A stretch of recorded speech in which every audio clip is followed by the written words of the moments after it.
So our review process, as we talked about before, is unique to Avian as well. And the first thing we do is an internal review, which I think is really important because we then can give each other feedback. And should we feel that internal subject matter experts, that we call them, need to see it, we will have that availability too, which is really nice at Avian that we have a company full of SMEs. And then we go to the customer, and we call that the customer alpha review, where at that point we're 80 to 90% complete, and we will schedule time with the customer. We've gotten very good at doing that remote. And Christine will, talk about the animation through the review, and then, and sometimes our editors are on as well if it's a heavy video project, and that way the whole team hears the customer's feedback, and then we can make those final changes. Then we do a second review, which is the final, just a few fine-tuning edits. Once the customer approves that, then we deliver a final in whatever format they want. Right. We're going to talk about distribution in the next podcast, so I don't want to get into it too much, but I imagine the next step would be that distribution piece where they say we want it to be on YouTube, or we want it to be on social media, whatever the case is. Like I said, we'll talk about that in the next episode. Any more that we want to hit with the post-production process? If not, we can go into some just like random fun questions. Christine, we can pick your brain if that's okay. Sure. Anything else we want to hit with post-production at Avian? Christine, why don't you talk about how you can turn something either technical, complicated, into a graphic, or something that doesn't have a visual into a graphic, giving some examples of when we've done that. That's tough. I know for a project they were trying to describe a room where they had these sort of padding, almost like a recording studio that would capture sound waves. And they were trying to describe this concept of how this room worked, but they didn't really have like a good visual for it. And we talked back and forth about how exactly it worked. And I was able to draw up a few different ideas of and they would point out which one was the closest to the actual, and then I would animate from there. So we had these radio waves that were like bouncing off the triangles to show like how they get smaller and weaker as they bounced. Yeah, I'm glad that you actually picked that example, because I was going to ask you about how you worked with the customer to get to that point.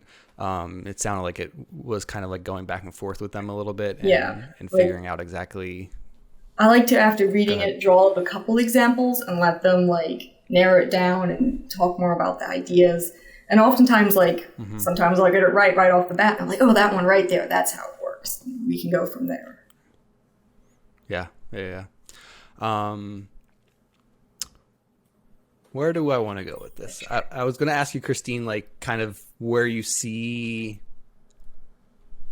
the biggest, I guess, opportunity to expand on our animations. Is there more that we could be providing to a customer? And if so, I guess what would you do for them? Is there more capability, I guess, that we could provide in the future? Well, that's a tough question. We already provide a lot. I know.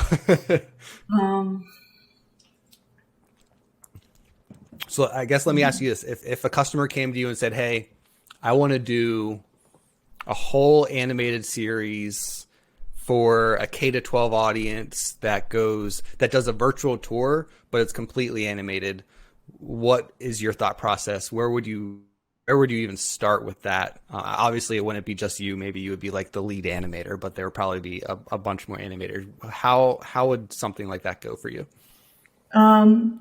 I suppose we'd start with discussing exactly what they want to show and beginning the planning, script, and storyboard. I find the most important thing is just having a strong storyboard and idea of where you're going and how you're going to do it. Because once you have the plan, then it's just following through. Yeah. Yeah. Some of the things we've been looking into, and I know Christine, you had mentioned to me, is the ability to take a 2D motion animation and make it look like a 3D motion animation by the way it's illustrated. And that Christine has done for some clients to give them an example of what it might look like in video or in a video capture and or a full 3D animation Right. before the client can then decide which direction they want to go in, because they have then a sample to look at.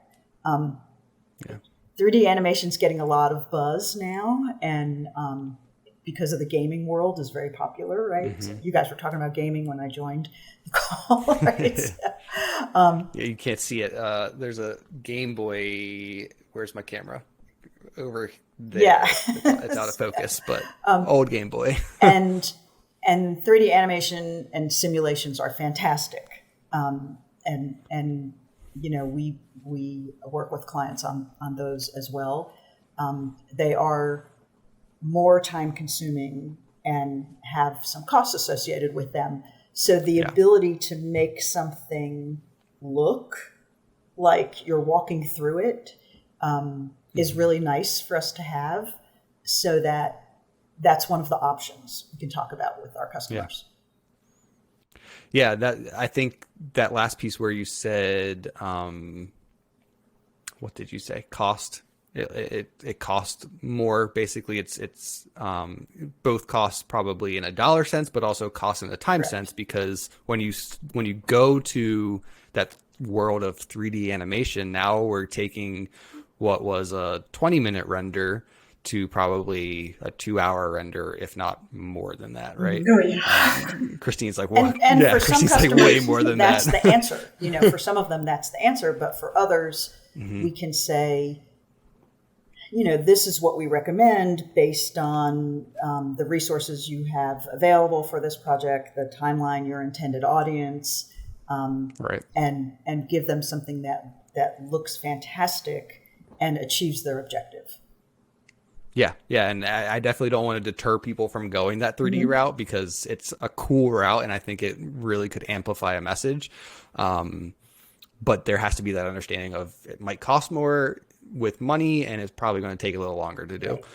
So, all right. Is there anything else we want to hit on the post-production side? I know we focus a lot on like animations and really enhancing that message with animations in this episode.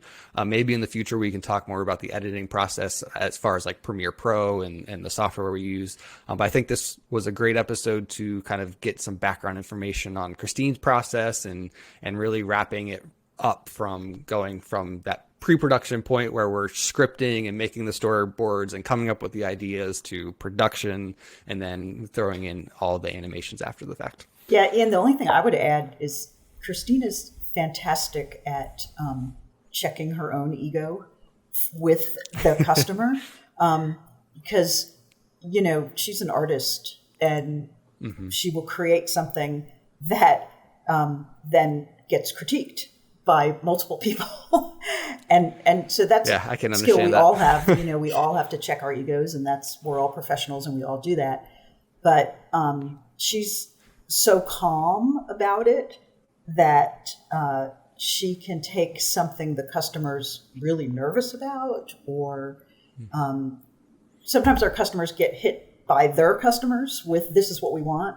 Right. So her calm demeanor really sets our customers at ease, and her ability to say, okay, I'm going to give you a few choices and let me know which one you like the best.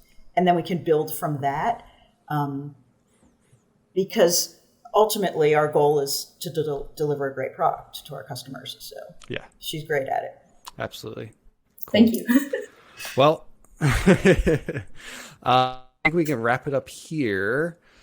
Christine, Tina, thank you for being on this episode with me. On the next episode, we are talking about, like I alluded to, distribution. We have now the final product. It's rendered, but all the animations are in there, the music, everything we decided would make your message look great and stand out to your audience is now complete. Now we figure out how the heck we get it in front of your audience. So we'll talk about that in the next episode. Again, Christine, Tina, thank you for joining me, and I'll see everybody next time. Thanks for having us. Thank you guys so much for watching the first part of this episode. If you want to learn more about our video production team and specifically the virtual tours that they've produced, you can go to avian.com/virtual tours. That's AVIAN.com/virtual tours. You can learn about all of the services that they provide and see some of the videos that they've produced in the past as well. Thank you again for listening to this podcast. Tune in next week for the next part of this episode.